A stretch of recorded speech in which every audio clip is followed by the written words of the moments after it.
Flight turns nightmare over Atlantic. Drunk passenger causes chaos on British Airways flight, vomits on family, spits wine and gets arrested by FBI. A British Airways flight from Heathrow to San Diego turned into a nightmare for a passenger after a woman described as an ultimate passenger from hell allegedly vomited on a family, spat wine at them, and harassed fellow travelers before passing out. Now let's unravel the full story in today's AI podcast Deep Dive. There's a particular kind of vulnerability, isn't there, that settles in when you buckle up for a long-haul flight. Yeah. You're in this metal tube, miles up, trusting everyone. Exactly. You trust the crew, and you kind of trust the other passengers, too, just to be normal. Right. Most flights are fine, uneventful, maybe a bit boring. But then sometimes you get these total disruptions, real nightmare scenarios. Absolutely. Which brings us to today's deep dive. Yes. We're looking at an extreme case of passenger misconduct, one that really went off the rails. And for this, our whole focus is on one specific news report. It really paints a picture of the chaos. Yeah, it's quite detailed. Our plan here is to unpack that report for you. We'll go through the sequence of events, sure, but also, how did it get so bad? Right? How does it escalate? Exactly. And then what happened afterwards? To the people involved, the airline. We're sticking just to what's in this account. Okay, let's set the scene. British Airways flight BA273, London Heathrow to San Diego. Long one. Over 11 hours. Yeah. Night of August 12th into the 13th. And somewhere among the 214 passengers was the woman who caused all the trouble. So what was the first hint? The initial sign that this flight was not going to be smooth sailing? Well, it started almost immediately after takeoff, actually. Turns out she'd smuggled a bottle of wine in her hand luggage. Oh, wow. Okay. Not allowed, obviously. Definitely not. And witnesses said she started drinking it pretty heavily, right away as soon as they were up in the air. She apparently tried to downplay it. Said something about celebrating her birthday. Yeah, celebrating her birthday with a few drinks was the quote, I think. But that wasn't what other people saw. No. The report quotes witnesses saying she was off her face by the time they reached cruising altitude. Off her face. So seriously intoxicated very quickly. That's the picture it paints, yeah. And then it shifted, didn't it? From just being drunk to actively causing trouble, targeting people. It did. That's when it got really nasty. She apparently started insulting a couple and their daughter sitting right behind her. Started laying into them. Yeah, slurring, saying incoherent things, stumbling around the aisle, too, apparently. Hey, verbal abuse is bad enough on a plane, but it didn't stop there. It got physical. This is where it gets really disturbing. What exactly did she do? Okay, so according to the report, she deliberately took a mouthful of rime, Oh, no. swilled it around, got up, and spat it right into the faces of the family behind her. Spat it. Directly at them. A child involved, too. Yes. There's a direct quote from another passenger. She slugged as much wine as she could, got up from her seat, and intentionally spat the wine into their faces. It was disgusting and rancid. That is utterly vile. Just horrendous. And it wasn't just that. The report says she also tugged the mother's hair. What?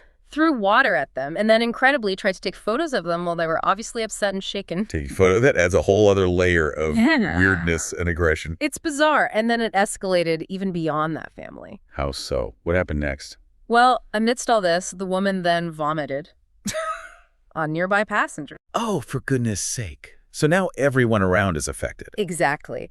The report mentions the foul smell filling that part of the cabin, and obviously people were outraged, disgusted. You can only imagine. Just bedlam, as the source said.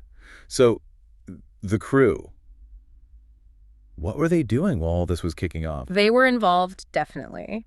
The report says they issued her a final warning, made it clear her behavior was unacceptable. Standard procedure, I suppose. Right. But crucially, they also acted to protect the family. They moved them. Moved them away from her. Yeah. Quickly relocated them from economy up to the front section of the plane for their safety. Good.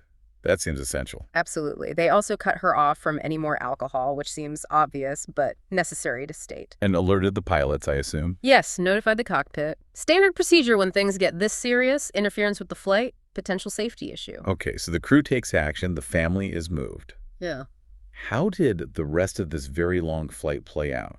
She didn't carry on like that for 11 hours, surely. Thankfully, no. After all the complaints and the intervention, she eventually just passed out. Passed out cold. Yeah. remain unconscious for the rest of the flight. All 11 hours and 12 minutes of it. So she was no longer a direct threat, but I mean, the atmosphere must have been awful for everyone else. Oh, undoubtedly. The flight was far from normal for the other 214 people on board. They had witnessed all that, dealt with the vomit. Not exactly a relaxing journey. No kidding. Okay, so the plane finally lands in San Diego. What happens then? Consequences.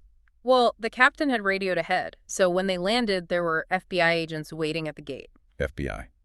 Because it happened in U.S. airspace, or flying to the U.S. Exactly. Crimes like assault or interfering with a flight crew in or destined for U.S. airspace fall under federal jurisdiction. Right, so the family. They were escorted off first, understandably, get them away from the situation, give them some space. And the disruptive passenger? As soon as the family was off, FBI agents boarded the plane and arrested her, took her into custody right there. So, immediate arrest. Given the FBI involvement, what's the legal situation now? Or what could it be? The report we're drawing from says the FBI investigation is ongoing. That's typical. Potential charges could be quite serious. Assault, definitely. Interfering with flight crew duties is a major one, too. Public intoxication, possibly. And the penalties for that kind of thing on a plane can be pretty severe, right? Yeah. Fines, jail time. Oh, yeah. They don't mess around with air safety and security because, the potential consequences are so high in that environment. This whole thing really throws a spotlight on airline rules about drunk passengers, doesn't it? It really does. I mean, airlines like BA state, clearly they can deny boarding if someone's too drunk. And you can't drink your own booze on board. Right.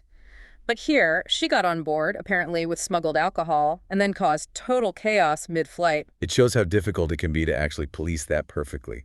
Screening at the gate isn't foolproof. Exactly. How drunk is too drunk to board? It's subjective sometimes.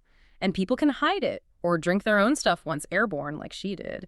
Puts the crew in a really tough spot once things escalate midair. You mentioned earlier quotes from other passengers. It sounds like people were, understandably, furious. Absolutely livid. The report uses the phrase ultimate passenger from hell attributed to other travelers. Wow, that's quite a label. And there's another quote.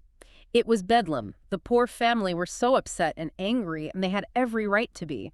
All the passengers nearby were disgusted at the woman's behavior. She was undoubtedly the ultimate passenger from hell. Really captures the collective feeling. Just one person ruining it for everyone. Totally. It shows how much impact one individual's terrible behavior can have in that shared confined space. It's thankfully not an everyday occurrence on this scale. But when it does happen, it's devastating. It turns travel into trauma. Yeah. For the direct victims, obviously, but also for everyone else witnessing it and the crew dealing with it, that sense of safety just evaporates. It's a stark reminder of how fragile that environment can be. And it leaves us with a pretty big question, doesn't it? For you, for everyone who flies. In this space where we all rely on mutual respect and safety systems, what's our individual responsibility for the collective vibe, And maybe more importantly, how can the system itself, the checks, the protocols, the laws, get better at stopping something this extreme before the plane even leaves the ground? Something to think about. Okay, one question for you. Do airlines need dedicated air marshals on long-haul flights for such cases? What do you think on this? Comment it. Thanks.